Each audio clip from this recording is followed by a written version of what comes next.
What can you tell us about the president and vice president's meeting with Democratic governors tonight? Well, look, he needed to get out there and start talking to Democrats. What's remarkable is that we're almost a week after that debate. And for the first time, really, in the last 24 hours, he began talking with senior Democrats. He didn't call Hakeem Jeffries, the House Democratic leader, until last night. He didn't talk to Nancy Pelosi or Chuck Schumer until today. And he didn't talk to the governors until this evening. And I think a lot of Democrats were quite frustrated by that. It's not just the debate itself that they've been, upset about. It's actually been how they've handled it since then. So he's trying to get out there and say, I am in it to win. Privately, though, he understands that that's not necessarily in his full control at this point, that there are, in fact, circumstances in which he might not be able to keep going forward. He knows that this interview he's going to give to George Stephanopoulos on Friday is going to be critical. He has to be able to show that he is vigorous, that he can answer the questions that people have raised. And if it doesn't go well, then we're not quite sure where things are going to go. Eugene, you gave me one of the few laughs I have had in the past few days when you were trying to put the Politico newsletter to bed, and you said, I need newsy people to stop saying newsy things, which I think really sums up what this week has been like. So I want to know what you were hearing, both at the meeting with the governors, also the call with campaign staff, the call with donors.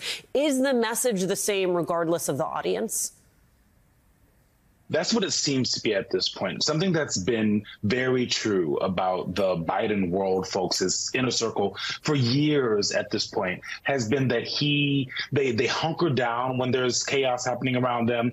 They put their head down and they ignore the chattering class, as they like to say. But that is different now, right? They know that they can't do that. And that's why there's been so much frustration, as Peter just said, with Democrats across the board who are saying, we wanted to hear from you not on Friday in an interview earlier. So they are moving forward. People are, kind of accepting it as it is. But the bar is so high right now for the president to jump over. In this interview, no matter how long it's going to be, right, people are going to grade it on the way they're already feeling. He has NATO next week. So at some point, they say he's going to do a press conference and take multiple questions from multiple reporters, as they put it. And what I'm hearing from folks, the governors obviously are feeling good, but you're having House Democrats who are not always known for being calm in times of crisis, who are running around, taking letters saying that maybe the president needs to step aside, trying to get folks to sign those kinds of things, my colleagues are reporting. So there's still a lot of chaos happening, and it is up to the president, just like it was on that debate stage, right? It is up to the president to be able to change people's minds. It can't be his aides who are going to tell him, talk about what he should say, how he should phrase things. It's how he actually performs when it actually happens. And so the spotlight has never been brighter on a person who's been in political life for 50 years. Donna, you just had Eugene name-checking congressional Democrats, so let's talk about the fact that now you have Grijalva calling on him to step down, the fact that there are letters circulating not just among frontline Dems, but potentially among other Democratic members of Congress. Pull back the curtain for us. Help us understand the calculus for these lawmakers as they decide what to do, both as individuals and as a cohort. Well, look, I think that individual members of Congress, my former Democratic colleagues, are first concerned about their own elections and in their own states. But the reality is that there hasn't been this groundswell, yet coming. And I think the president still has an opportunity, both in an inside and outside strategy, inside with Democrats, talking to Democrats, talking directly with Democrats and not through aides and staff and assistants, but also the outside strategy, making sure that he is seen out and engaged both with voters and with these world leaders next week. I think that's going to be a really big opportunity for the president to demonstrate on a world stage that he has the capacity that he says. And I take the president at his word. He says that he's in it to win it.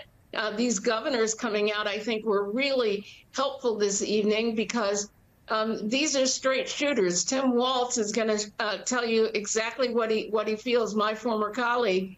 And I think that their being out there really helps the president because they've been sitting in conversation with the president. But that needs to happen more and more both on the inside with electeds, but also outside with voters. Yeah, Peter, your sense of how Democrats are reacting to this outreach from the president, from his team? Well, I think they think it's a little late at this point, and it's not necessarily persuasive. I think at this point, that the people I talked to inside the Biden circle, as well as outside the Biden circle, were more pessimistic today than they were yesterday. They've seen these polls come out that has not been encouraging for them. They have seen a lot of anger among donors who are very upset and are making clear that they're upset to the campaign and to the White House and to their Senate and House friends. And there's a lot of concern on the part of down-ballot Democrats who are worried that they're going not only to lose their seats, but lose the House. There's a lot of hope that even if the White House was not necessarily going to go Democratic, that they could still take back the House. That no longer looks as easy as it did a week ago. And I think that that is causing a lot of slippage of support. The two Democrats who have come out so far, elected Democrats so far, to say that they think he should step down are not the only ones. There are a lot of other ones that I've talked to and I know about from others who are on the fence, ready to go if, in fact, they sense the air getting out of the balloon. And so we'll see whether or not the president can keep them on board through these performances over the next few days. And if he can, obviously, he'll try to gut it out. But if not, then, we'll see. Eugene, let's talk about that polling. I'm sure you heard it in our colleague Kelly O's report there. It's not the only poll that's coming out, but when you look at the polls in their totality, I just wonder the extent to which that is playing into the political calculus. Yeah, I think people are looking at the polls because it's kind of the best view as to how much the debate changed things, right? Because you're hearing from Democrats who a lot of these people and has for a really long time. And so you have folks who are looking, okay, is this really changing the way that Americans are viewing this president? They haven't, when they see the polls slipping, they say that it's a problem. They're concerned by it. It's scary, right? But at the same time, something that's maybe not the best message is that, like, he was losing before.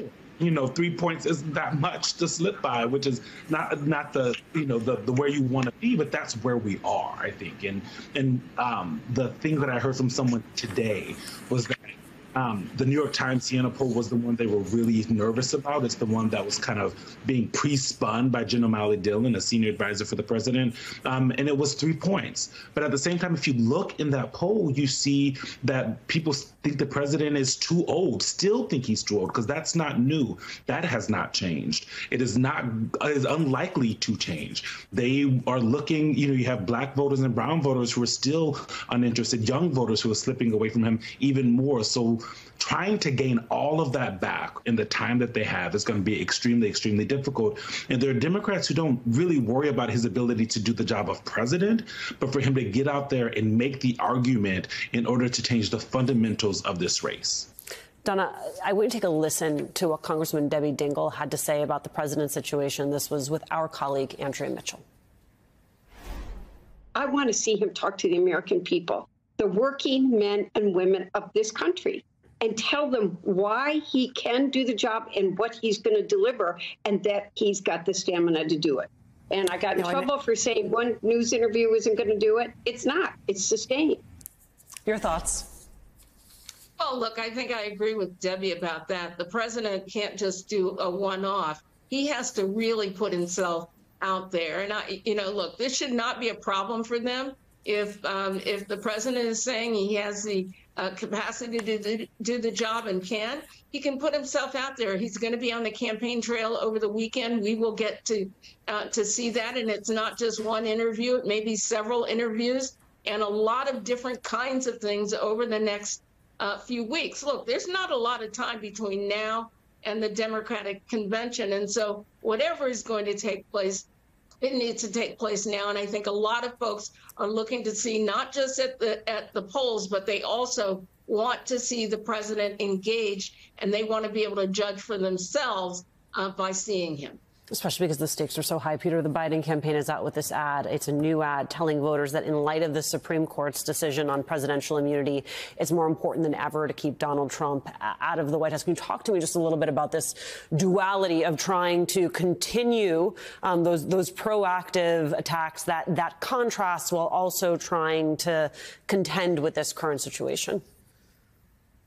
Yeah, I mean, this is what's really hovering over this whole conversation. It's not that Democrats don't particularly like Joe Biden. It's that they're worried about who can beat Donald Trump. And the question is, after last week's debate, can Joe Biden beat Donald Trump? And Eugene's right. It's only a slippage in some ways of 3 points compared to where it had been before the debate. But remember, the debate was actually supposed to build support, not lose support, right? Because they were already in the hole going into it. And that the whole purpose of having the debate was to reshake up the race and make things better for the president, not to put him further behind. So that's the trouble. So the question is, okay, it's a roll of the dice if you stick with Biden, but it's a roll of the dice if you don't. It's a roll of the dice if you go with somebody else other than him at this point, because we're only a few months away from the election. Could a Kamala Harris or a Gavin Newsom or a Gretchen Whitmer come in at the last minute, take over, build the kind of national presence and stature and organization to beat Donald Trump? Because in the end, that's what matters right now to these Democrats who are thinking about this question about their president, is who can beat Donald Trump. The Supreme Court's immunity ruling has complicated Jack Smith's election case against Donald Trump. Sources tell Axios that keeping the federal indictment against Trump alive will be a, quote, painstaking process. But it's one Smith is prepared to do, even if Trump wins. According to the Washington Post, the Justice Department is prepared to pursue its case against Trump beyond Election Day, even up to the inauguration. For more, I want to bring in Marcus Childress, former investigative counsel for the January 6th committee, and former U.S. Attorney Joyce Vance, who spent 25 years as a federal prosecutor. Marcus, I want to start with special counsel Jack Smith. What comes next for him? How did this ruling complicate his case? Well, the ruling complicated his case because, you know, conversations with like the Department of Justice or the pressure campaign on the vice president, those are key parts of the multi-pronged attack that we highlighted on the January 6th committee, and that was also highlighted in the indictment. I don't think it's as fatal of a blow to the election interference case as some might be suggesting. It just means that Jack Smith's really going to have to show the difference between the actions of candidate Trump versus President Trump. So, for example, if you're talking about the rally on January 6th, it'll be important for the special counsel's office to show the lower court that the permit was taken out by outside groups, such as Women for America First. It was paid for by outside donors. And you could compare it to other rallies, like the 4th of July rally from 2019 that was paid for by the Park Service and the Department of Defense, to show that the January 6th rally was actually a private event, a campaign event meant to get Donald Trump reelected and not an official act of the president. It's going to be painstaking because you have to do that deep factual analysis for all of the facts in the indictment to show that it's not an official act and actually was meant to get Trump reelected rather than an official act of the presidency. Joyce, I want to ask you about the Department of Justice saying that they're going to pursue cases against Trump, even if he were to win in November. One, what does that signal to you? And two, can you just give us operationally a sense of what that looks like for DOJ? Yeah, sure. So Jack Smith is not the first prosecutor to be told by a court that he can't use some of his evidence or that some of his counts have to be either dismissed or altered. So this is what good prosecutors do. They put their head down, they recommit to their case, and they move it forward.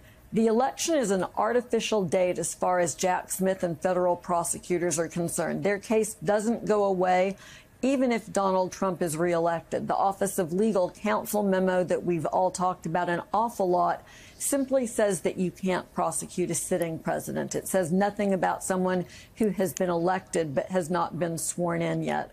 So I think we can expect to see Jack Smith go down to the finish line. Look, he has hard work to do here. There are some people who believe that the case is doomed. I think the real sense here is that Smith will have to meet the Supreme Court where they live on this opinion. You know, many of us would have a more generous interpretation of what private conduct or unofficial conduct looks like.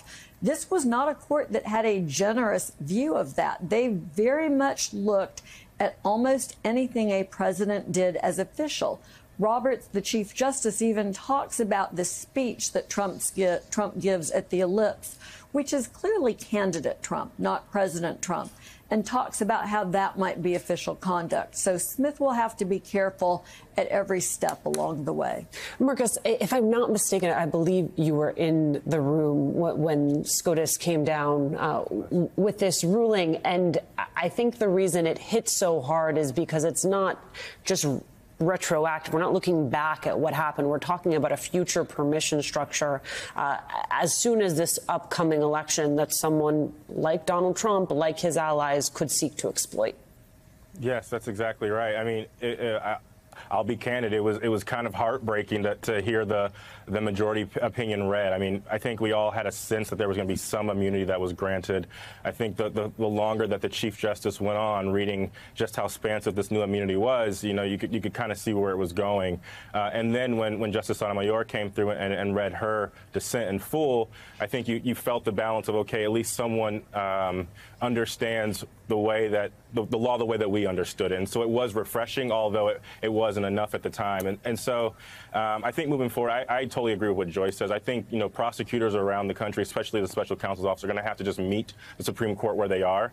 They're going to have to make those adjustments, which is why, you know, we've already started changing the way we talk about things, such as candidate Trump versus President Trump, because those are two very different actions. But you're going to have to get deep into the factual analysis. And that's the beauty of the district court. The district court is not the Supreme Court. It is a fact-intensive exercise when you're doing evidentiary hearings. And when you make a record that is robust with the facts, it makes it harder to rebut it when it does go up on appeal to the D.C. Circuit or the Supreme Court. And that's going to be necessary because of what Joyce said. The Supreme Court has such a generous take of what immunity is. Interestingly to me, Joyce, though, it's not just prosecutors. The White House also reportedly weighing its options for a response to the immunity ruling. No concrete plans have been made. Can you just give us a sense of the options that they have? Well, look, if you're a prosecutor, you hope that the White House will not weigh in with anything to do with your case. But the reality here is that the Supreme Court has written an opinion that is not one that applies just to Donald Trump. It applies to this president, too. It applies to future presidents.